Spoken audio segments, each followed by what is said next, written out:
estar todos apoyando en este momento. Está clarísimo eso. Paz, muchísimas gracias. Ahí volvemos con vos. Lo quiero saludar a Jaime Durán Barba. ¿Cómo le va, Jaime? Muchas gracias por atendernos. Perdón, está aquí. Sí. Buenas tardes, perdón. ¿Qué tal? Buenas tardes. Con llamadas de último momento. Le quiero hacer una pregunta contrafáctica, a ver si podemos... ¿Se imagina esta situación de coronavirus con Macri de presidente y el kirchnerismo en la oposición? La pregunta es completa, porque a veces me han preguntado qué habría pasado con Macri en la presidencia.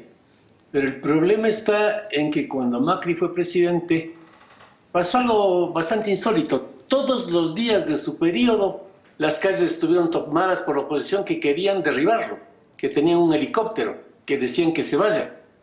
En esas circunstancias es difícil que funcione un país, porque hay una oposición que no es democrática. Una oposición democrática debe unirse al gobierno en lo que sea necesario y bueno para el país y mantener sus diferencias. Pero eso está pasando ahora porque Fernández ha tenido una actitud civilizada como presidente y porque la oposición ha tenido una posición democrática, ha sido democrática. Hoy vio no sé si pudo ver la foto del anuncio de la deuda hace un rato. Sí, así vi. ¿Y qué opinión le merece? A ver, que se vea una Argentina unificada frente a un problema como eso es bueno. Mi criterio es que estamos ante un tsunami brutal en el que la deuda es solamente un pedacito del problema. Se está dando un reordenamiento mundial de la economía, de la política, de la salud, de todo. El virus lo que hizo es evidenciar que había un mundo que ya estaba unificado, que tenía enormes problemas y que no se veían. No va a surgir un mundo igual al anterior después de esta crisis. Van a haber enormes cambios. Por otro lado, también se ha visto un par de problemas. El uno, las dificultades que traen los gobiernos totalitarios. China, por capitalista que sea en lo económico, tiene un sistema totalitario de control de la población, de falta de libertad de prensa que yo creo que es esencial para que funcione un país. Libertad de prensa, libertad de expresión. Y es por eso que, a pesar de que ya había estallado el problema en noviembre, al oftalmólogo que primero lo ubicó, lo castigaron, a la médica que ubicó el tema, lo castigaron, y fue por problemas políticos que el virus se siguió difundiendo, por un problema de imagen de un país que es una locura. Jaime, entonces, ¿qué político en la Argentina puede capitalizar políticamente esta crisis, si es que lo hay? No creo que sea muy capitalizable. Creo que es responsable que estén atendiéndola conjuntamente, pero una enorme desgracia nunca es capitalizable, aunque salga bien. Le pongo el ejemplo más espectacular sobre esto, el del primer ministro Winston Churchill. Un hombre extraordinariamente inteligente, condujo al Reino Unido en la guerra, ganaron la guerra y perdió las elecciones en cuanto acabó la guerra. Esa enorme guerra en la que tuvo además éxito no fue capitalizable. Las grandes desgracias no son capitalizables. La gente ve muertos, la gente va a tener un problema económico inevitablemente, un problema económico que no es el del 2008, no es un problema de bancos y de grandes empresas, es problema también del señor que vende panchos en la esquina, del que vende refrescos, del que cuida carros, de todos. Esta crisis es global. Paz Rodríguez lo saluda. Le quiere preguntar Paz. A ver. Sí, la imagen, más allá de lo que usted está explicando, la imagen, lo que muestran las encuestas, es que ha mejorado en aquellos funcionarios, básicamente en Alberto Fernández el presidente, pero también, por ejemplo, en Rodríguez Larreta, en los funcionarios que están poniéndose al frente de la lucha contra el coronavirus. Lo que quiero saber es, ¿hasta cuánto dura esta imagen, más allá de esto que usted dice, ¿no?, de cuán capitalizable es, pero ¿hasta dónde dura esta imagen ascendente? ¿Cómo lo ve usted? Eso es muy difícil de prever porque depende de qué ocurra. Por el momento, y hay distintas formas de medir la eficiencia de la lucha contra el coronavirus, Argentina lo ha hecho muy bien. Tomó medidas tempranas, Y si vemos la cantidad de muertos por millón de habitantes, Argentina es de los países que mejor afrontó el problema en el mundo, y desde luego en América. No se ve como se ve desventuradamente en Brasil y en México la inminencia de un problema enorme venidero. Si es que esto funciona más o menos bien, no va a ser tan grande el desgaste. Pero el problema con una crisis tan global porque abarca a todos, y global porque abarca todo, lo cultural, lo económico, lo político, lo sanitario, es que estas epidemias tienen estos problemas tienen una lógica desde el punto de vista de la opinión pública.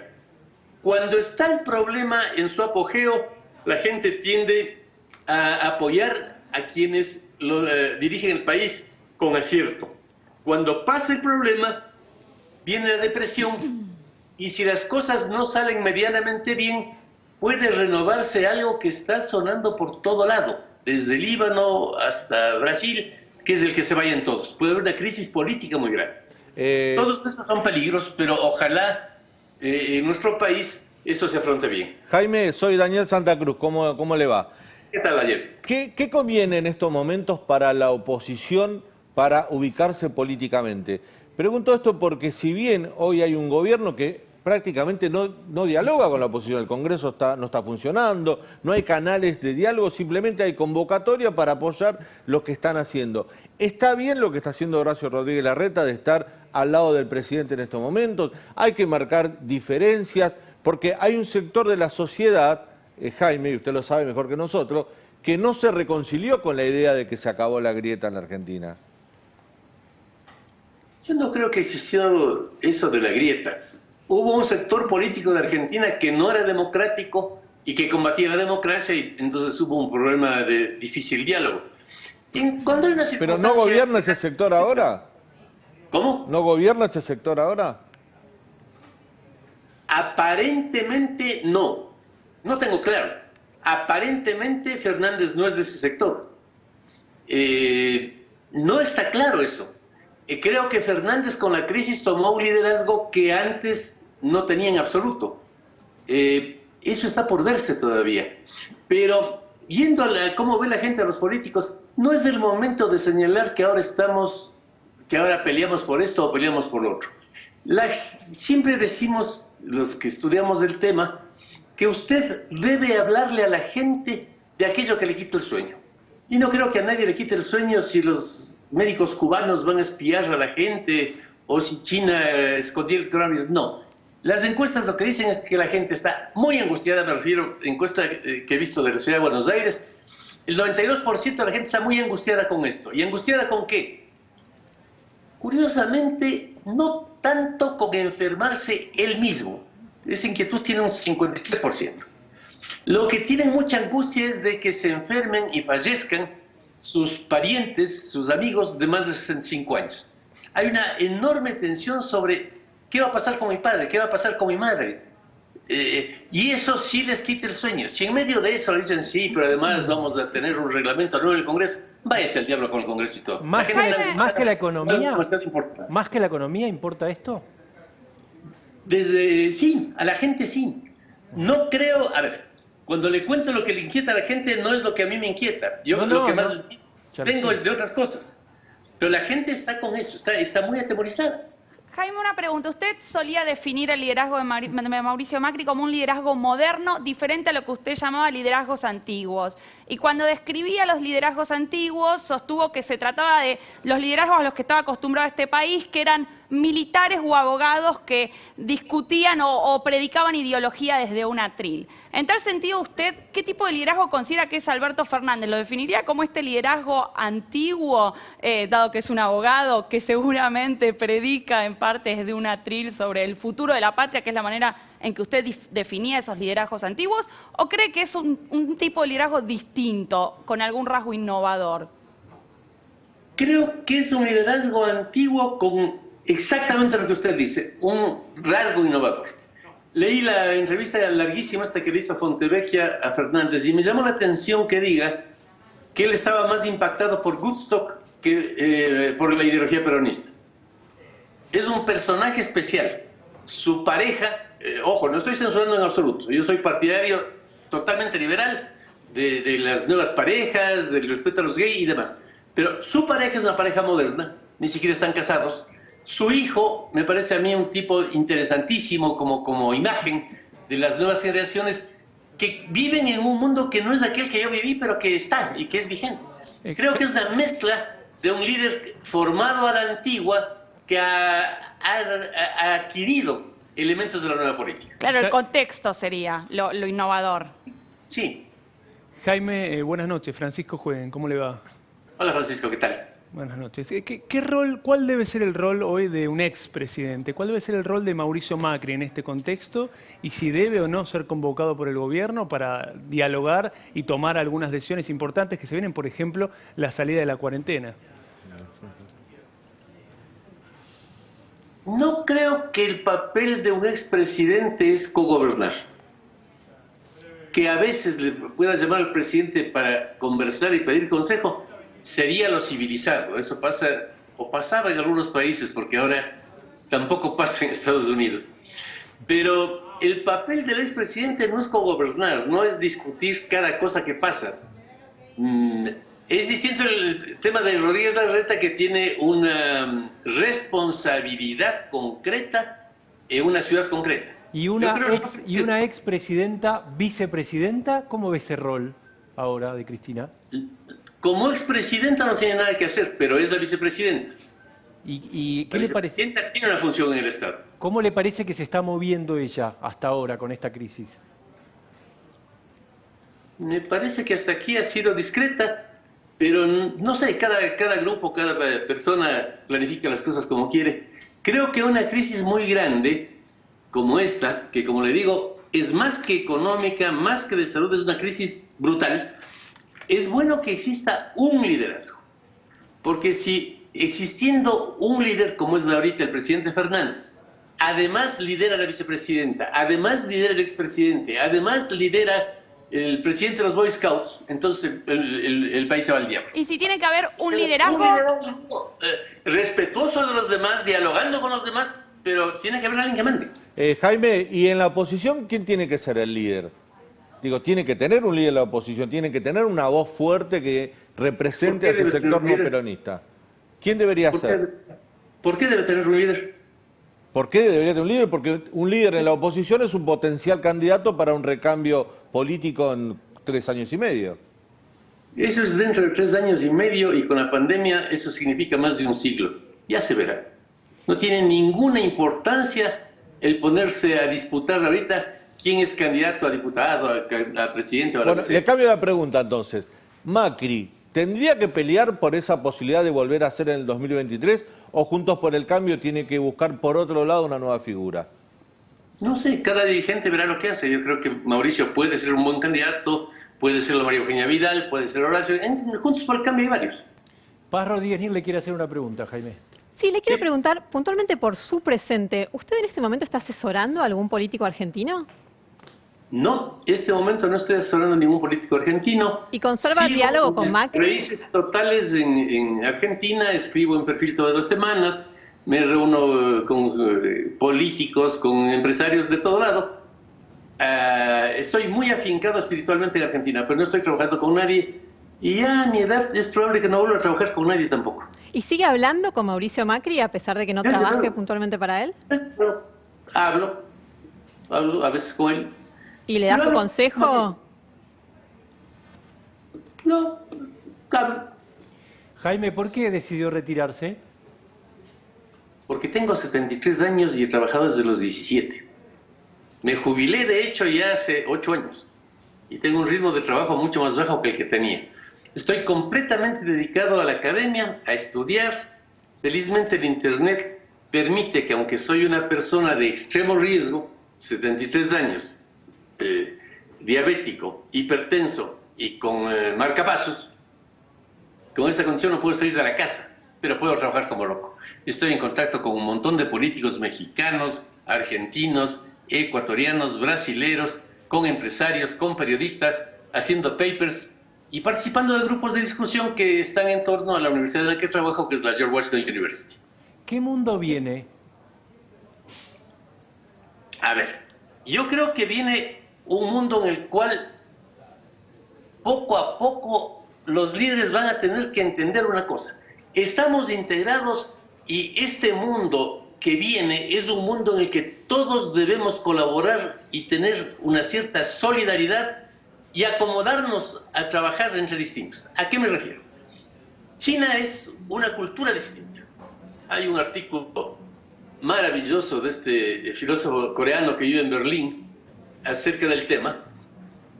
Dice, lo que pasa es que es distinta a la cultura oriental. Yo por un tiempo viví en Asia, en Sri Lanka, y sí, ven el mundo de otra manera. Los norteamericanos ven el mundo de otra manera, pero estamos en un mundo en el cual lo que haga el uno le afecta al otro.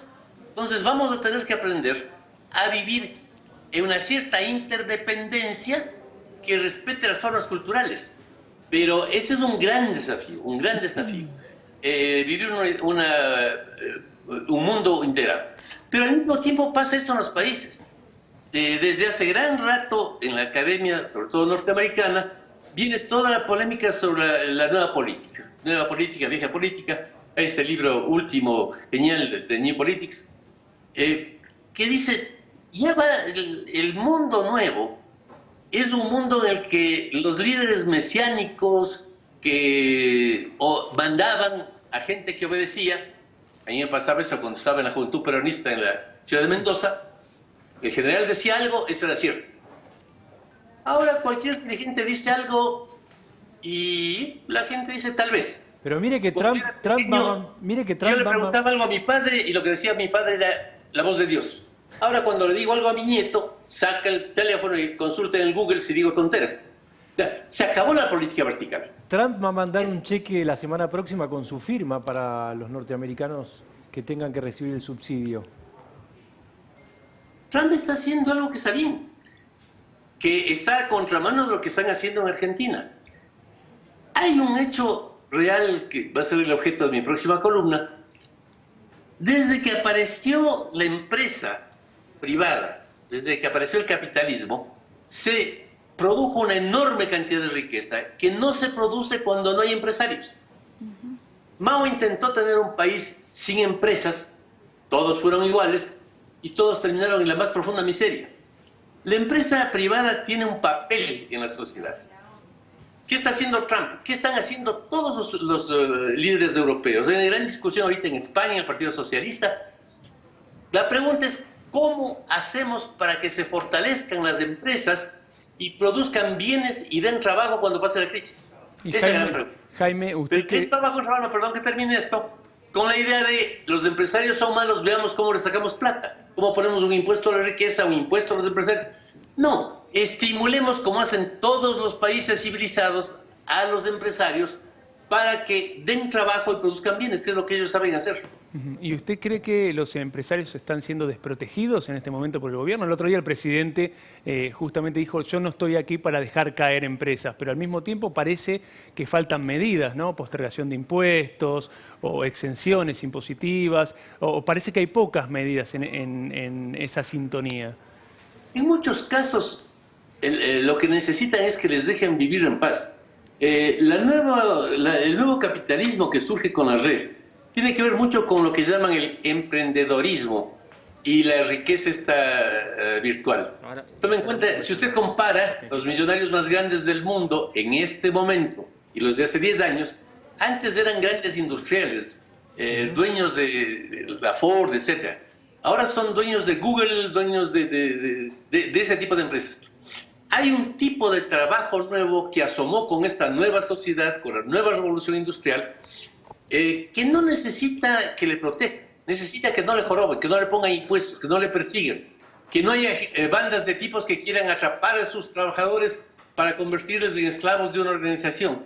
Necesitan libertad y eso hay que promoverlo, hay que incentivar a la empresa privada, entendida también como el pibe que tiene su cosita para vender botellas viejas en su garage por internet, hasta las grandes empresas, promover para que todas las iniciativas privadas, desde las más chicas a las más grandes, produzcan bienes y produzcan trabajo y produzcan bienestar.